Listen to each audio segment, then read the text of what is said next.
Mesdames et messieurs, merci de vous informer sur Ecclesia TV au sommaire. Son Excellence Monseigneur Jean-Sylvain Emiamambé, nonce apostolique au Mali, récemment ordonné évêque, a été reçu en audience par le pape François en début de semaine. Dans un entretien réalisé par une consoeur de Vatican News, le prélat fait un point de leurs échanges. Et puis, diocèse de Katiola, le dimanche 15 mai dernier, a eu lieu le lancement de la fête de charité de la paroisse Saint-Joseph de Niakara. À cette occasion, une célébration a été faite sur la paroisse ainsi que sur la station secondaire paroissiale et à la chapelle Sainte-Thérèse de l'Enfant Jésus de Folon-Focard. Des fonds recueillis ce dimanche et ceux des dimanches à venir permettront d'organiser 2 messes d'action de grâce en juillet et en août prochain. Son Excellence Monseigneur Jean-Sylvain Emiamambé, nonce apostolique au Mali, nommé le 2 février dernier, dont l'ordination épiscopale a eu lieu le samedi 7 mai dernier, a été reçu en audience le lundi 16 mai par le Saint-Père.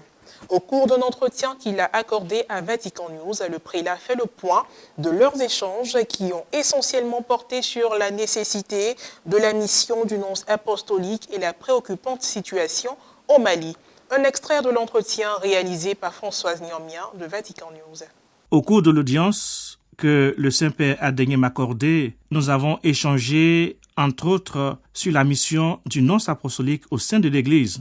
La nécessité pour le nonce d'être ce pasteur-là, vraiment proche des évêques, proche des prêtres, proche des religieux et religieuses, des agents pastoraux, ainsi que de tout le peuple de Dieu. Le pape n'a pas manqué de se montrer extrêmement sensible aux souffrances des populations victimes d'attaques dans certaines régions du Mali.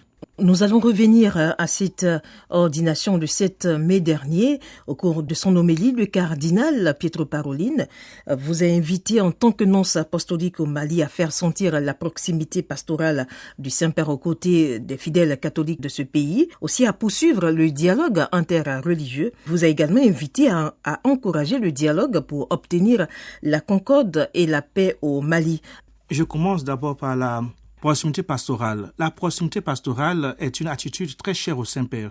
Et il me l'a exprimé encore de vive voix au cours de l'audience qu'il m'a accordée. Et en ce qui concerne le dialogue interreligieux, il faut dire que c'est une réalité qui se vit au quotidien au Mali. En ce qui concerne la situation sécuritaire au Mali, les coups d'État d'août 2020 et de mai 2021, ainsi que des sanctions de la CEDEAO, la rupture des accords de défense avec la France, l'annonce du retrait du Mali du G5 Sahel, il faut dire que ce sont des défis très importants que je dois relever dans la mission du représentant pontifical au Mali. Je crois que le Mali est un pays souverain qui désire que sa souveraineté soit respectée et reconnue. Le Saint-Siège a toujours fait de sa neutralité vis-à-vis des conflits d'intérêts, de sa patience dans le dialogue, des atouts majeurs dans sa diplomatie au service de la concorde, au service de la paix, au service de l'harmonie entre les peuples, entre les nations. Et le nonce apostolique, dès qu'il prendra fonction,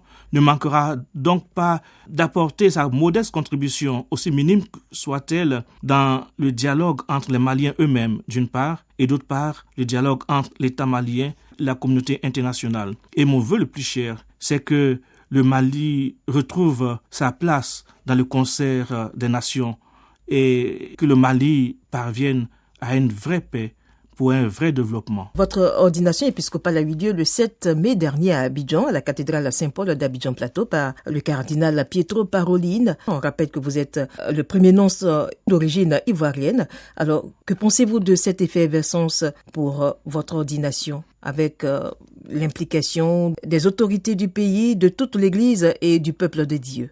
L'effervescence dont vous parlez a été, à vrai dire, au-delà de mes espérances. Voir toutes ces personnes réunies comme un seul homme, chrétiens, catholiques, chrétiens protestants, chrétiens évangéliques, des musulmans, des non-chrétiens, tout cela démontre le désir de toute une nation de dire merci au Saint-Père, d'avoir fait l'honneur de donner à la Côte d'Ivoire un nonce d'origine ivoirienne. Et le pape a honoré ce pays-là. Vous avez mentionné aussi, à juste titre, la grande implication de l'État ivoirien. C'est pour moi ici l'occasion de renouveler ma gratitude aux autorités ivoiriennes pour leur grande implication pour la réussite de ces festivités-là. Je voudrais aussi exprimer ma reconnaissance à tout l'épiscopat ivoirien. Permettez-moi aussi de remercier toutes les délégations du Mali et de la République de Guinée qui se sont mobilisées, qui ont fait le déplacement pour participer à l'ordination. De nombreux évêques étaient présents, avec à leur tête le cardinal Jean Zerbo, archevêque de Bamako. Oui, je pense que la suite est toute simple. Rentrer le plus tôt possible dans mon pays de mission, me mettre à la tâche, me mettre en tenue de service, prendre mon bâton de pasteur et commencer ma mission. Il y a beaucoup à faire, tant de choses à faire. Je prie Dieu afin qu'il me donne la force et la sagesse afin d'être fidèle à cette mission. Tout autre sujet à présent. Le dimanche 15 mai 2022 est la date choisie pour le lancement de la fête de charité de la paroisse Saint-Joseph de Niakara dans le diocèse de Katiola. À cette occasion, une célébration a été faite sur 3 sites différents. À la paroisse Saint-Joseph de Niakara, la messe a été présidée par le vicaire, Père Narcisse Seka.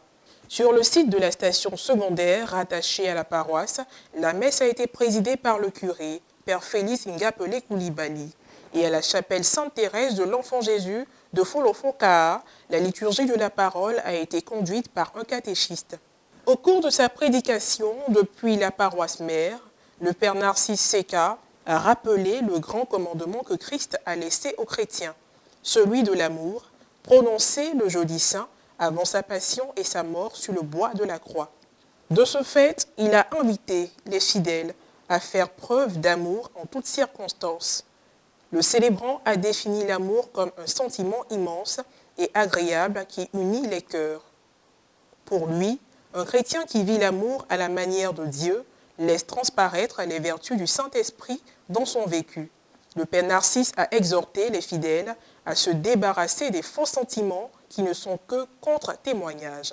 Soulignons que les fonds recueillis ce dimanche de la charité et ceux des dimanches à venir permettront d'organiser 2 messes d'action de grâce. Alors, chers bien-aimés, en ce 5e dimanche du temps pascal, notre paroisse a eu la grâce de célébrer la fête de la charité. Alors, cette fête de la charité est destinée à pourvoir à l'organisation des différentes ordinations qui auront lieu dans notre diocèse et bien sûr sur notre paroisse. Alors, lors de ces ordinations, nous aurons 2 de nos frères qui seront ordonnés prêtres de l'Église. Et il y aura aussi 2 diacres. Aujourd'hui, la fête de la charité, c'est une belle fête, c'est une belle aubaine, parce que la charité met au cœur de l'Église. Qui parle de charité parle donc d'action, de don. Voilà, donc on ne peut pas vivre sans donner. Et trouver une journée pour donner, c'est le symbole, c'est le signe même du partage, du donner et du recevoir. Je pense que la fête de la charité est une bonne chose, que le chrétien catholique doit pouvoir ancrer donc dans son esprit, ancrer donc dans sa manière de faire, de vivre chaque jour, parce que le Christ même nous a donné. Par amour, il s'est offert à nous. Donc à nous aussi d'offrir à ceux qui n'ont pas ce que nous pouvons. Vraiment, c'est une joie pour moi aujourd'hui que nous célébrons la fête de la charité. Vous savez, le Seigneur t'a donné. Et tout ce que le Seigneur a pu te donner, il faut reconnaître que sans lui, tu ne peux rien. Et s'il t'a donné, toi aussi à ton tour, il faut donner pour l'œuvre du Seigneur. Tout ça, ça fait une partie aussi de l'évangélisation. Parce que ce que tu as eu, tu peux donner, ce que tu vas donner, ça peut permettre